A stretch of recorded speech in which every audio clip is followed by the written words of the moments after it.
Bonjour Sourisette. Sourisette, bonjour. Oh, Bonjour Sourisette.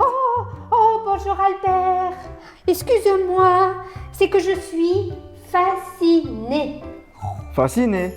Oui, tu sais, émerveillée, abasourdie, étonnée, admirative. Je sais ce que signifie le mot fasciné, Sourisette. Mais dis-moi plutôt ce qui te fascine. Oh, écoute, Albert, depuis ce matin, j'observe mes amies, les fourmis. Elles sont incroyables. Tiens, regarde-les. Je suis bien d'accord avec toi, Sourisette. Dis-moi ce que tu trouves fascinant en observant leur comportement. Tiens, ce matin, après avoir pris mon petit déjeuner, il y avait quelques miettes sur la table. Eh bien, en un rien de temps, voilà qu'une fourmi est apparue et elle a pris une des miettes avec ses mains et... C'est mandibule, Sourisette. Que dis-tu, Albert? C'est dit quoi?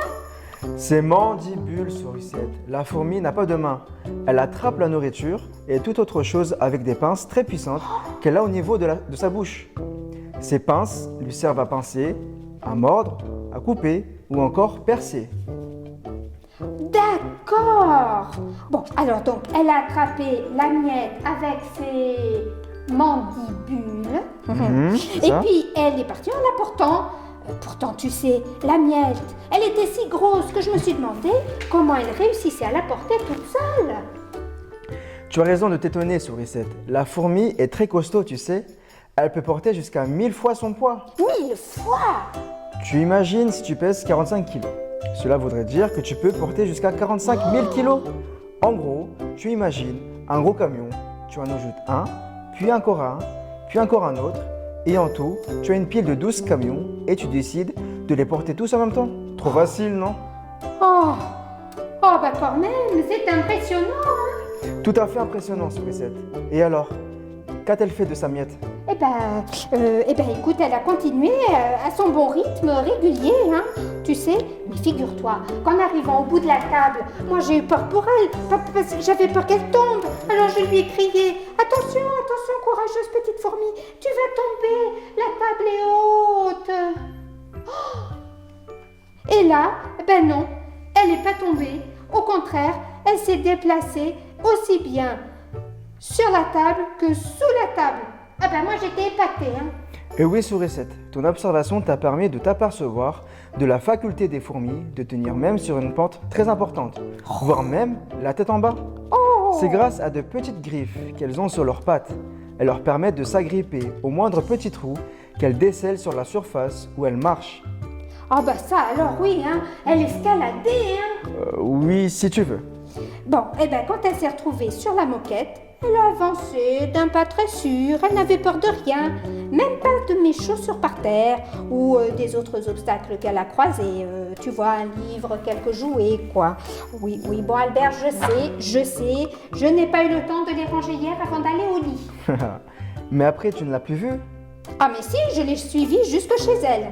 Son chez elle s'appelle une fourmi. Maison, fourmi maison.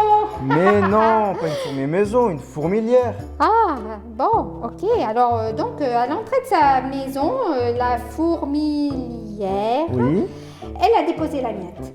Et tout de suite, tu sais quoi? Non, dis-moi. Une autre fourmi est arrivée, l'a prise et est rentrée dans la fourmilière. En effet, Sourisette, les fourmis sont très organisées. Chacun a son rôle, son travail. Celle qui va chercher à manger n'a pas le rôle de ranger la nourriture au garde-manger.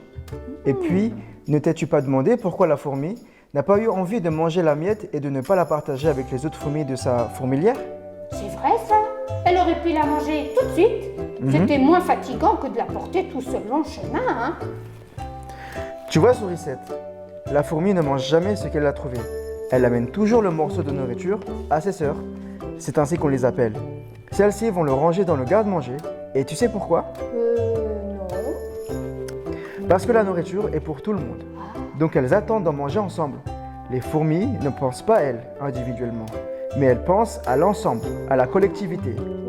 On met toute la nourriture ensemble et ensuite on la redistribue en fonction des besoins de chacune.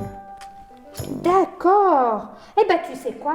Je suis contente d'avoir observé les fourmis. Et puis, elle est drôlement travailleuse et partageuse, hein. Ça. Merci Albert, merci. Mais, oh, ça. Dis-moi, oui. Oh, il y a plein de fourmis Ah. sur ma table. Elles ont toutes trouvé le chemin qui mène jusqu'à mes miettes de pain. Oh là là,